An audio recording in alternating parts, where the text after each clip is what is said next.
Bonjour, je m'appelle Bory Marin, je suis actuellement élève en classe de 3e au collège Georges Clemenceau et je vais interroger mes camarades sur la sortie pour le concours de la résistance.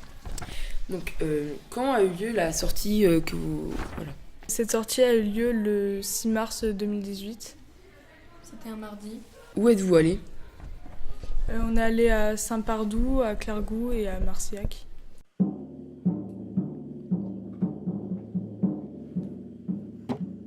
Qui vous a accompagné ? Il y avait Monsieur Chavant, qui est professeur d'histoire, et Monsieur Albarrassin, qui est professeur documentaliste. Et durant la balade dans la forêt, Monsieur Albarré nous a guidés. Même toute la journée. Donc du coup, comment s'est déroulée votre journée ? Qu'est-ce que vous avez pratiqué ? Où êtes-vous allé ? Le matin, on est arrivé à Marcillac-la-Croisie, où on a été dans la forêt faire une randonnée où Monsieur Albarré nous a guidés. C'était un lieu où les maquisards se réfugiaient.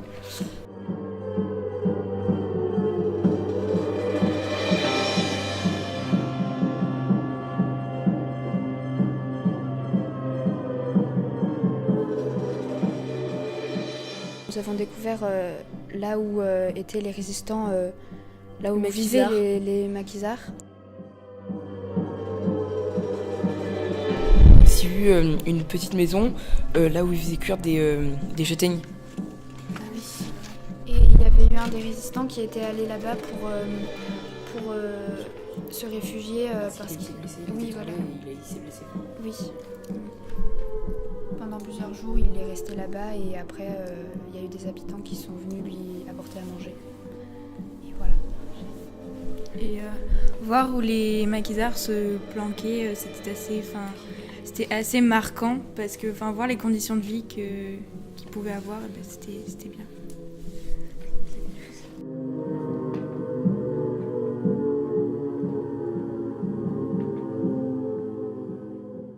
Après ça, on a été à la mairie de Clairgou où Madame Colli, le chef de l'établissement du collège Georges Clemenceau, a signé des conventions.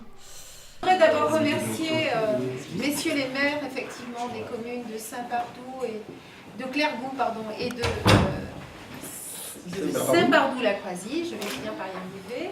On avait préparé, bien évidemment, à l'initiative de monsieur Chavant, le professeur d'histoire-géographie, et M. Delaunay, on avait préparé ce projet autour du concours de la résistance. Alors je suis très fière, en tant que chef d'établissement du collège Clemenceau, de voir qu'il y a autant de jeunes qui se sont inscrits de façon volontaire dans ce concours, parce que je crois que c'est important. On a un devoir aussi de transmission, on l'a dit lorsqu'on s'est rencontrés il y a quelque temps, et je suis ravie et très fière de vous, parce que c'est une démarche personnelle, c'est du travail supplémentaire, mais je crois que c'est surtout un grand bénéfice que vous pourrez en tirer. Et puis je vous propose de signer devant vous, avec messieurs les maires, monsieur Delaunay, ces conventions, et puis qui scellent un petit peu cette journée et ce projet, en tout cas plus globalement, autour, encore une fois, du concours de la résistance. Personnellement, au nom de l'association des anciens résistants et amis de la résistance, puisque moi je ne suis pas résistant, mais de la génération suivante, je crois que c'est vrai que notre génération, qui a connu les résistants, qui a eu beaucoup de contacts avec eux, peut encore témoigner en partie de ce qu'ils ont vécu. Et je suis particulièrement heureux de voir le nombre important d'élèves qui se sont engagés cette année dans le concours pour le collège Clemenceau, parce que moi-même, en tant qu'ancien enseignant du collège Clemenceau, j'y suis particulièrement sensible. Voilà. Donc merci à tous de participer et puis à tout à l'heure pour quelques petits commentaires sur le terrain. Merci beaucoup. Qu'avez-vous vu ce matin, découvert? Nous sommes allés sur, en quelque sorte, les traces de la résistance en Corrèze, en allant voir la grotte, où on nous a expliqué tout le déroulement, la vie des résistants, comment, de quoi était fait leur journée, et ça nous apporte un savoir. Au quotidien. Et qu'est-ce qui vous a marqué le plus en fait ce matin? Les jeunes filles, elles ont dit que c'était très compliqué parce que c'était pentu. Oui, c'est la vie dure qu'ils ont vécue. Et nous, on ne s'en rend pas trop compte puisque on vit quand même un peu dans un luxe. Dans un certain confort. Ouais, comparé quand même que notre vie est un peu facile par rapport à eux. Surtout qu'ils avaient le même âge que nous. Ça, c'est important aussi, cet élément-là. Tu as raison. Hein. Très bien, on te remercie. C'était très, très intéressant ce que tu nous as relaté. Merci beaucoup. Merci bien.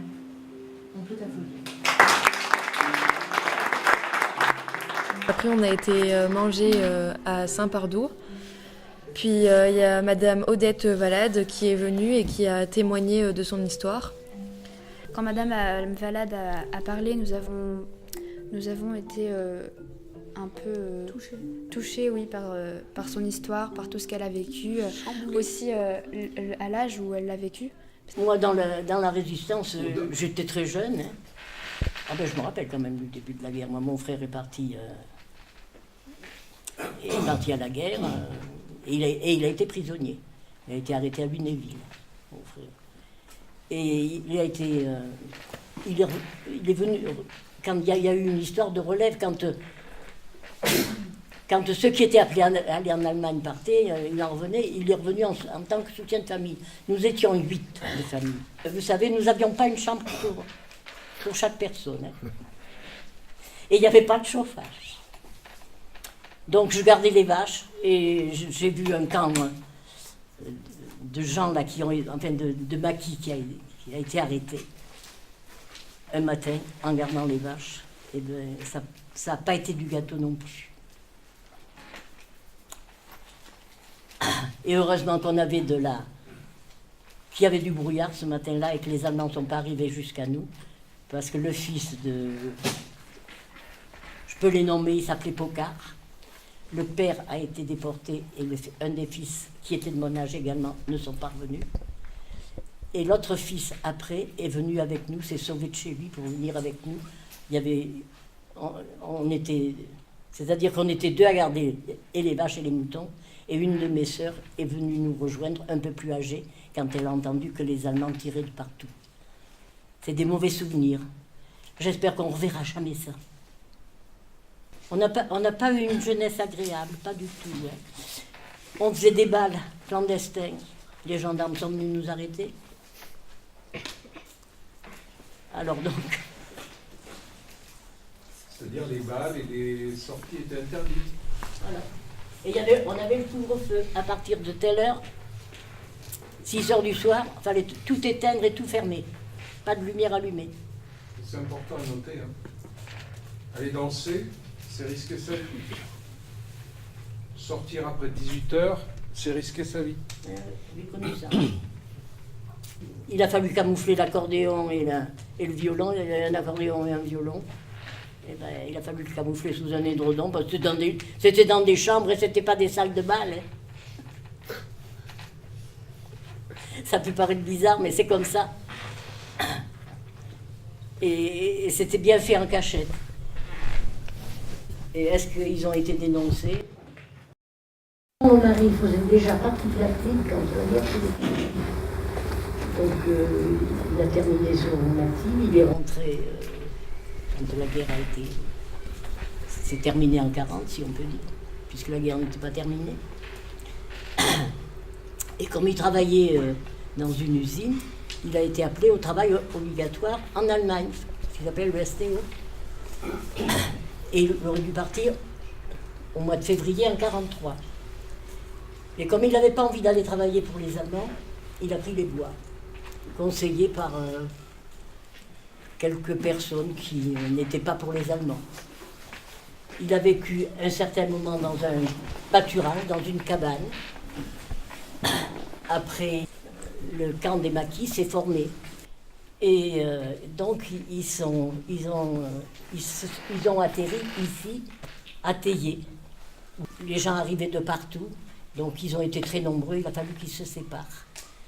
Donc, eux sont repartis sur la commune de Moussier-Ventadour, à Chamallow.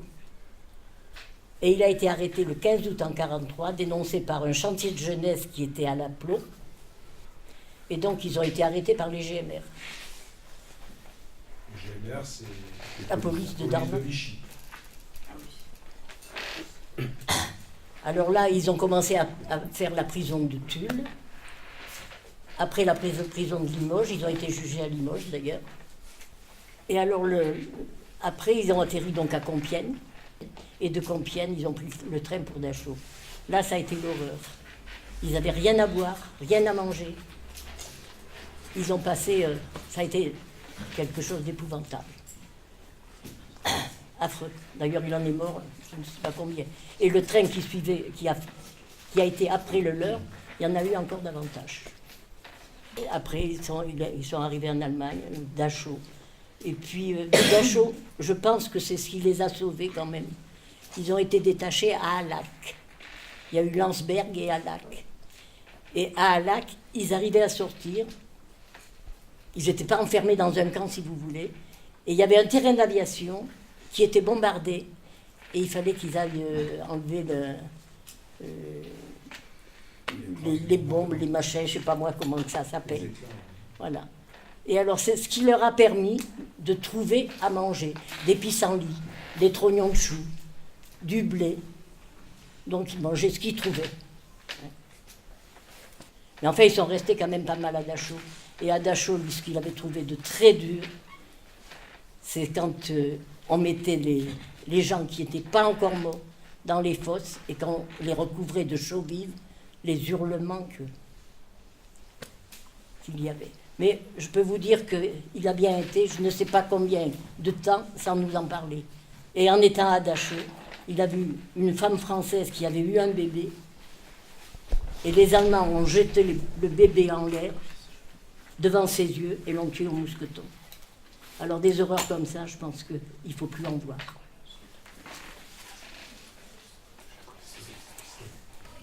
Après, nous sommes allés au château de Sédières. C'est Monsieur Delaunay qui nous a parlé de l'histoire du château. Aussi, au château de Sédières, nous avons pu découvrir que c'était là où l'état-major de la résistance vivait. Résidait. Je connaissais bien Jean Maison, je connaissais bien beaucoup de résistants du secteur, donc j'ai un peu la mémoire à vous transmettre. Ce matin, vous avez évoqué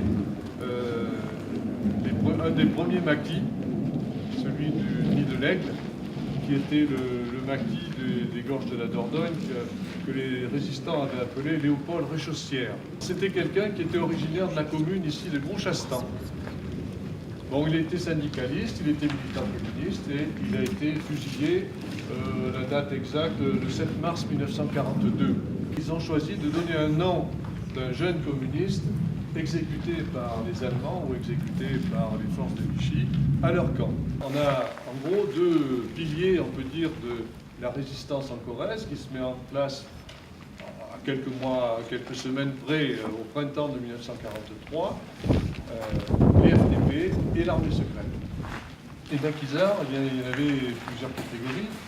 Au départ, il y avait des gens qui se cachaient simplement à partir du moment où la relève est devenue obligatoire. C'est-à-dire au mois d'octobre de 1942, ce qui était basé sur le principe du volontariat au départ, c'est-à-dire seuls les volontaires partaient, à partir d'octobre, eh bien, c'était obligatoire. Et les premiers camps qui ont été installés pendant l'hiver 42-43, eh bien, ont accueilli ces jeunes qui ne voulaient pas partir travailler en Allemagne et qui avaient échappé à la relève. Ensuite, il y a eu le STO. Donc en février 1943, le service du travail obligatoire a été instauré par Pétain à la demande de l'état-major allemand qui exigeait, là, dans les mois qui suivaient, 250 000 hommes. Ils en avaient perdu au moins autant à la bataille de Stalingrad. Donc il fallait remplacer les travailleurs allemands qui étaient devenus des soldats par des travailleurs français dans les usines allemandes et dans les fermes allemandes. Donc l'état-major allemand exigeait des centaines de milliers de travailleurs. Et là, instruits par ce qui s'était passé avec la relève, beaucoup ne se sont pas présentés aux convocations. Où partaient ces jeunes? Ces jeunes qui étaient convoqués par la police et recherchés par la police, eh bien, ils venaient là, dans les bois. Ils venaient dans des trous comme là-bas, comme vous avez visité ce matin, dans des abris naturels. Ils avaient comme abri simplement des toiles de parachute, quelques toiles de tente, mais beaucoup de toiles de parachute. Et donc ils ont décidé de s'installer dans un endroit un peu plus confortable. Ils pataugeaient dans la boue. Donc ils ont dit on va trouver un endroit plus confortable. Et le château de Sédières était inoccupé, qui n'était pas très loin. Donc ils ont dit eh ben, on va l'aménager de façon à ce qu'on soit plus à l'aise pour établir notre état-major. Voilà. Alors, donc ils ont installé ici le poste de commandement DFTP de la Corrèze. C'était un point à peu près central par rapport à la Corrèze. Et ils s'installent ici le 20 juillet. Le 20 juillet 1944, ils imprimaient également un journal clandestin, le Volontaire. Bon, ils couchaient sur des paillasses, c'était pas le grand confort, mais ils occupaient essentiellement le premier étage ici pour l'hébergement.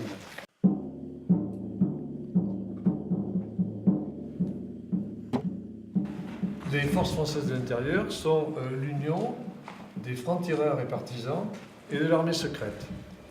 Mais le siège de l'état-major ici, c'était celui des francs-tireurs et partisans. L'armée secrète était positionnée en d'autres lieux. Ils n'avaient pas les mêmes camps. Voilà. Mais ils faisaient partie de la même formation, Force française de l'intérieur. Oui, d'où vous est venue votre passion, en quelque sorte, pour votre intérêt pour la résistance? Déjà, le fait d'avoir côtoyé ces personnages-là, et puis une certaine curiosité, parce que vous savez, on entend des tas de choses à propos de la résistance. On entend des gens, on lit aussi des tas de choses, et j'ai voulu savoir un petit peu où était la vérité. Quand on dit que telle résistance était des voyous, c'était des voleurs, ils ont essayé d'indemniser les paysans, les gens qui leur venaient en aide, autant qu'ils l'ont pu, à chaque fois qu'ils avaient un peu d'argent. Mais ce qu'il faut comprendre, c'est que dès qu'un jeune ou un groupe s'engageait, il s'engageait donc peut-être pas dans son idée pour libérer la France, mais aussi pour des idéaux de liberté, de fraternité. Et ces jeunes, ils s'engageaient sans penser que leur propre engagement, bien sûr, ils mettaient leur propre vie en danger, mais ils mettaient la vie de leurs proches, de leur famille. Il pouvait y avoir des représailles. Quand on ne pouvait pas les arrêter eux, on pouvait arrêter leurs frères, leurs sœurs, leur famille. Et à partir du moment où ils menaient des actions, et même sans mener d'action, le fait qu'ils soient présents dans un bois, ils étaient souvent repérés, parfois dénoncés, et lorsque les forces de répression arrivaient, eh bien, ils s'en prenaient au voisinage. Donc leur engagement avait, je veux dire, des effets collatéraux sur le voisinage. Et on ne peut pas les accuser de s'être engagés. Certains avaient 17 ans, Jean Maison, il avait 17 ans, à la fin de la guerre, 18, donc ils se sont engagés en se disant on peut pas laisser faire ça, le nazisme, il faut éradiquer le nazisme, il faut vaincre le nazisme et libérer la France. Est-ce que dans votre famille, il y a des personnes qui ont vécu la Seconde Guerre mondiale? Dans ma famille? Oui. Alors, de deux façons, la famille de mon épouse était une famille d'agriculteurs qui ont, un peu comme disait Madame Balade ce matin, accueilli des jeunes qui d'abord se cachaient. On ne disait pas des résistants, c'était des fugitifs, c'était des réfugiés. Ils ont accueilli des réfugiés, ils les ont nourris, hébergés quelque temps, et puis lorsque les maquis se sont développés, se sont organisés dans le secteur, eh bien, ils ont prêté leur grange, ils ont apporté de la nourriture. Oui, ça a été ce qu'a raconté Mme Valade ce matin. Quelles sont les actions que vous effectuez grâce à votre association?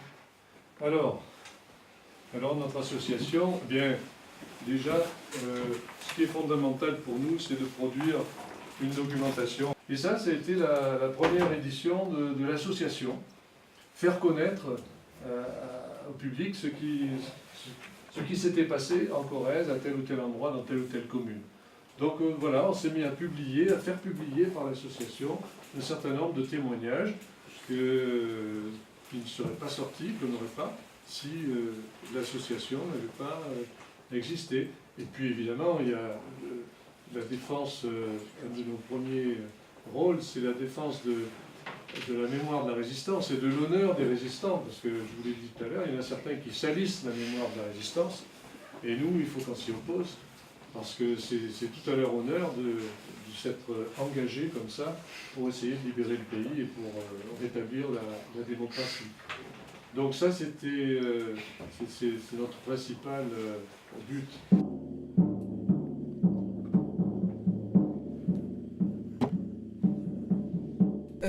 Quel a été votre moment préféré de cette journée? Le moment que j'ai préféré, moi, c'était quand Madame Valade a intervenu pour nous raconter son histoire qu'elle a vécue. Durant cette journée, nous avons appris l'histoire du château de Sédières. On a pu entendre aussi directement ce qui s'était passé dans les campagnes et tout ça durant la guerre. Et quand Madame Valade a témoigné, on a pu entendre avec ses émotions et tout ça, elle nous a raconté vraiment son histoire.